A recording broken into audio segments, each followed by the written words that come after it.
ஏறுமயிலேறி விளையாடும் முகமொன்றே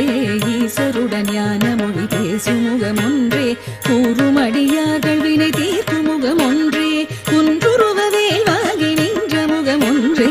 ஏறுமயிலேறி விளையாடும் முகமொன்றே